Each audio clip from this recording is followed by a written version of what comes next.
สวัสดีครับ The Standard Pop ตอนนี้อยู่กับ Coffee Minutes with Mao ภาคภูมิครับ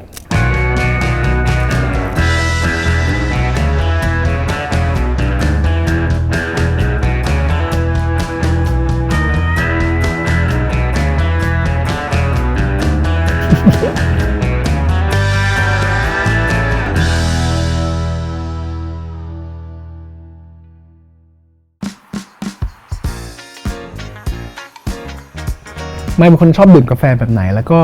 วันหนึ่งดื่มกี่แก้วใช่ไหมครับจริงๆผมชอบกาแฟที่มันไม่หวานมากเรากินกาแฟเราเอาสารข้างในมันก็คือคาเฟอีนแล้วเราก็ช่วยให้ไอ้คาเฟอีนเนี่ยมันช่วยเบิร์นร่างกายช่วยเราตื่นดังนั้นผมก็เลือกที่มันต้องไม่ใส่น้ำตาลไม่ใส่ครีมไม่ใส่อะไรอย่างเงี้ยแล้วถามว่ากี่แก้วหรอกี่แก้ววันหนึ่งก็1 ถึง 2แล้วแต่ว่าชนิดของกาแฟก็จะเป็นอเมริกาโน่หรือเอสเปรสโซ่ครับมีแค่นี้เลยผมกินง่ายๆรูทีนต่อวันเวลาอยู่กรุงเทพนะครับก็จริงๆแล้วขึ้นอยู่กับช่วงเวลายกตัวอย่างคอนเสิร์ตที่ผ่านไปรูทีนผมก็จะหนักหน่วงนิดนึงก็ตื่นมาก็เช็คเรื่องคอมเมนต์ต่างๆที่เกิดขึ้นระหว่างที่เราได้ไปซ้อมมาเช็คนั่นนู่นนี่แล้วเสร็จก็ไป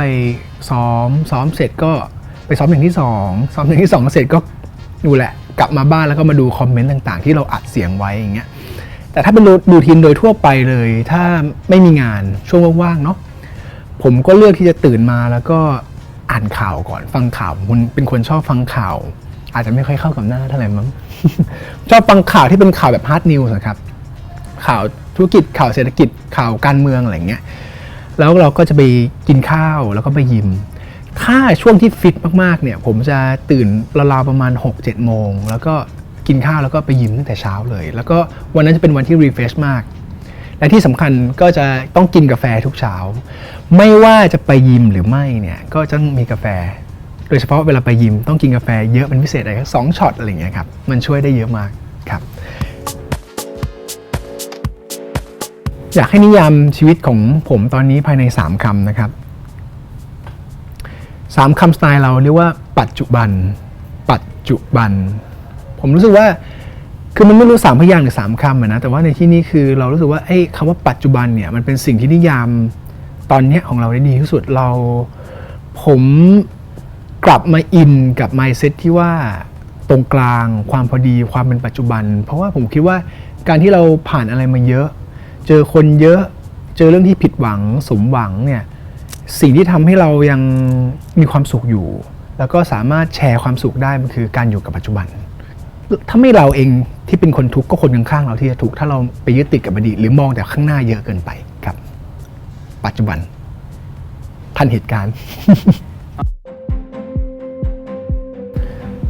จริงๆแล้วผมทำงานกับ Dior มาสัก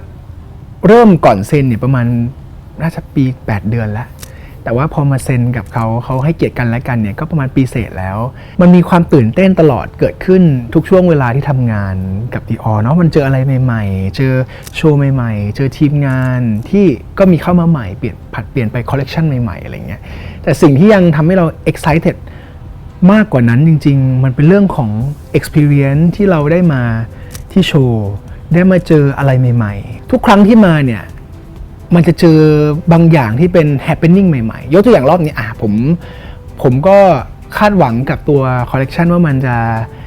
น่าจะทำให้เรารู้สึกกระชุ่มกระชวยหัวใจซึ่งมาดูปุ๊บมันก็ชุ่มกระชวยหัวใจจริงๆรวมไปถึงแขกที่มาเดี๋ยวเราไปเห็นใน IG ผมชอบโรเบิร์ตอย่างเงี้ยก็มีบังเอิญได้เจอโรเบิร์ตเขาน่ารักก็ได้แชทกันแล้วก็ได้ขอเขาถ่ายรูปท่านี้ด้วยอะไรเงี้ยมันก็เป็นเรื่องง่ายๆที่ทำให้เราexcited แล้วก็มีความสุขครับจริงๆต้องขอบคุณ Dior มากๆที่ให้เกียรติผมแล้วก็ให้เกียรติทีมผมรวมถึงอโปด้วยที่ให้เราเป็นส่วนหนึ่งในการส่งเสริมกันและกันขอบคุณมากนะครับคิดยังไงที่เราเป็นส่วนหนึ่งในการขับเคลื่อนวงการแฟชั่นในไทยที่ผ่านมาในช่วงปีกว่าๆเนี่ย ขนาดทวนคำถามยังเขินเลยครับเพราะว่าจริงๆแล้วทุกครั้งที่พูดจะเขินเพราะว่าเรารู้สึกว่าคนที่ช่วยขับเคลื่อนแฟชั่นในไทยเนี่ยไม่ใช่แค่เราคนเดียวมารวมถึงทีมงานถึงตัวแบรนด์เองทั้ง Dior และอื่นๆแล้วก็ที่สำคัญคือตัวแทนไม่ว่าจะเป็น House Ambassador แบบผมอโปหรือว่าทุกคนช่วยขับเคลื่อนวงการแฟชั่นไทยให้ไทยพาวเวอร์เนี่ยถูกพบเห็นได้มากขึ้นในสายตาชาวโลกซึ่ง ซึ่งเป็นสิ่งที่ผมดีใจที่ผมได้เป็นส่วนหนึ่งแล้วก็ทุกคนเป็นพลังร่วมกันดีใจมากนะที่เรารู้สึกเติบโตขึ้นในวงการแฟชั่นนี้แล้วทำให้หลายๆคนที่รู้สึกว่าได้ติดตามเราได้เห็นเราทุกครั้งที่มาแฟชั่นวีคเขาได้อินสไปร์หรือ motivation เกี่ยวกับเรื่องแฟชั่นครับ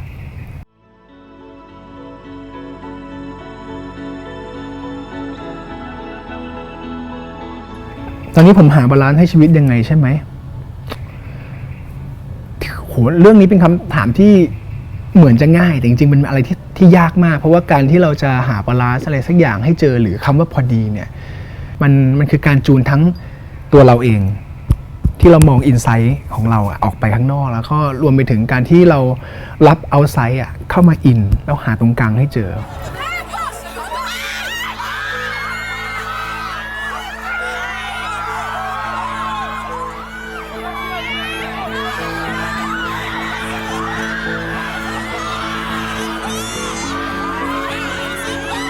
ในสไตล์ผมการบาลานซ์มันไม่ใช่แค่เรื่องที่ว่าเราพึงพอใจหรือว่าชอบอะไรอยากเป็นอะไรแล้วจบในชีวิตเราผมว่าไม่ใช่ผมว่ามันคือการที่เราอยู่ร่วมกันกับคนอื่นในสังคมไม่ว่าจะเล็กหรือใหญ่ให้มันพอดีถ้าวิธีการที่ผมนึกได้ตอนนี้ที่เป็นอยู่เสมอคือการ humble และให้เกียรติกันนะครับผมว่าการที่เรา humble ต่อตัวเอง humble ต่อสิ่งที่ทำแล้วก็ให้เกียรติซึ่งกันและกันเนี่ยมันจะทำให้เราและใครก็ตามที่มาอยู่ร่วมกับเราเนี่ยจูนหากันได้ง่ายขึ้นมันคือหลักการและวิธีการเนาะส่วนหน้างานในการที่เราจะเจอตรงนั้นเนี่ยก็เป็นเคส by เคสไปประมาณนี้ครับถ้าผมต้องให้คำแนะนำกับตัวเอง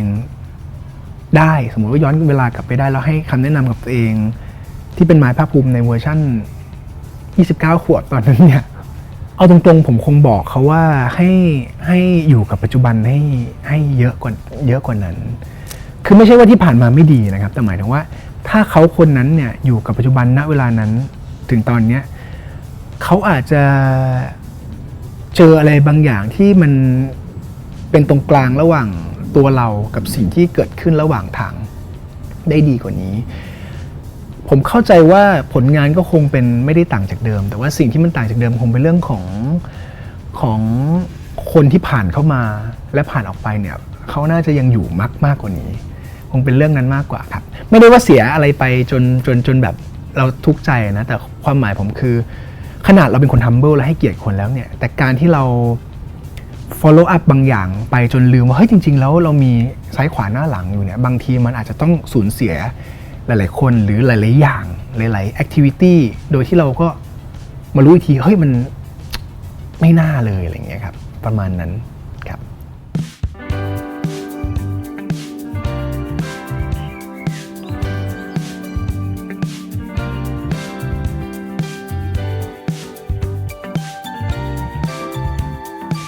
มีเพรสเชอร์ไหมพอคนสนใจเราเยอะแบบตอนนี้ใช่ไหมครับหรือที่เรียกว่าที่สูงเนี่ยมันเป็นเพรสเชอร์ในเรื่องของการหาความพอดีในการใช้ชีวิตซะมากกว่าคือผมมองว่าไอ้ความพอดีตรงนี้มันเวทยากอินไซต์เราไม่มีอะไรอินไซต์เราเป็นคนให้เกียรติคน humble แล้วก็มีเหตุผลมากกับการใช้ชีวิตแต่เอาไซต์ที่มันเข้ามาปฏิเสธไม่ได้ว่าบางครั้งเนี่ยเราจะเจอหลายๆคนหรือเรื่องราวที่มันแบบมันไม่ make sense อะต่อให้ไม่ใช่ผมก็ตามใครก็ตามต้องเจอเรื่องอย่างนั้นซึ่งมันเป็นเรื่องที่ค่อนข้างจัดการยากถ้าเราอยู่บนที่สูงมีคนคาดหวังมีคนรู้จักเราเยอะก็เป็นเรื่องนั้นซะมากกว่าไม่ใช่เราจัดการไม่ได้นะครับแต่ว่ามันจะยากขึ้นแล้วมันก็จะ challenge กับการที่ว่าความคาดหวังเหล่านั้นเนี่ยไม่มีทางที่เราจะเซิร์ฟความคาดหวังได้ 100% ไม่มีทางอยู่แล้วถูกไหมถ้าเทียบเป็น percentage เนี่ยสมมติว่า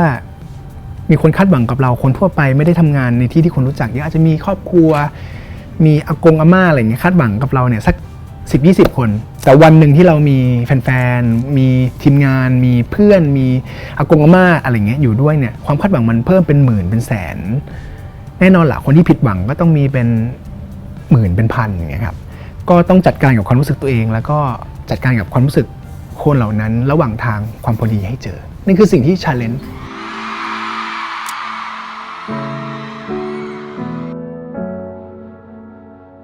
โอเค แล้ววันนี้มาถึงเราเล่นคอนเสิร์ตไปทุกที่บนโลก ถ้าวันนี้เป็นวันของพี่ไมค์ครับ3-4